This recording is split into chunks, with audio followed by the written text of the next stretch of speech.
Scholars from the East, Matthew chapter 2.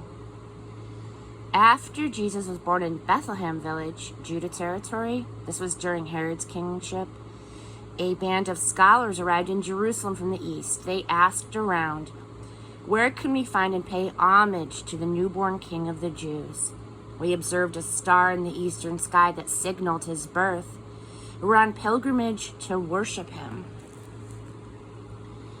When word of their inquiry got to Herod, he was terrified. And not Herod alone, but most of Jerusalem as well. Herod lost no time. He gathered all of the high priests and religion scholars in the city together and asked, "Where is the Messiah supposed to be born?" They told him, "Bethlehem, Judah territory." The prophet Micah wrote it plainly. "It's you, Bethlehem, in Judah's land, no longer bringing up the rear. From you will come the leader who will shepherd rule my people, my Israel." Herod then arranged a secret meeting with the scholars from the east. Pretending to be devout as they were, he got them to tell him exactly when the birth announcement star appeared. And then he told them the prophecy about Bethlehem and said, "Go, find this child, leave no stone unturned. And as soon as you find him, send word and I'll join you at once in your worship." Instructed by the king, they set off.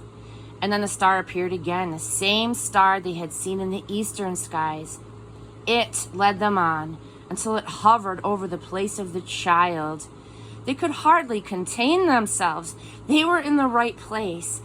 They had arrived at the right time. They entered the house and they saw the child in the arms of Mary, his mother. Overcome, they kneeled and they worshipped him. And then they opened their luggage and they presented gifts, gold, frankincense, and myrrh. In a dream, they were warned not to report back to Herod, and so they worked out another route. They left the territory without being seen and they returned to their own country.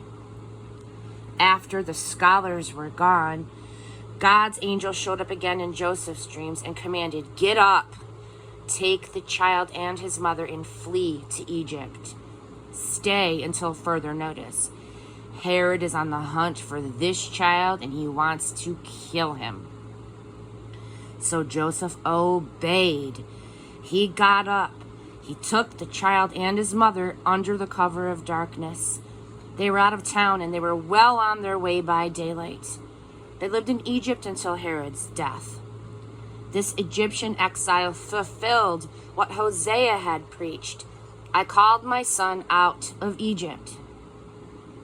Herod, when he realized that the scholars had tricked him, flew into a rage.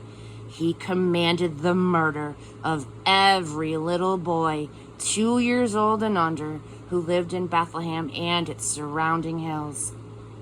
He determined that age from information he'd gotten from the scholars. That's when Jeremiah's sermon was fulfilled. A sound was heard in Ramah, weeping and much lament. Rachel weeping for her children, Rachel refusing all solace. Her children gone, dead and buried.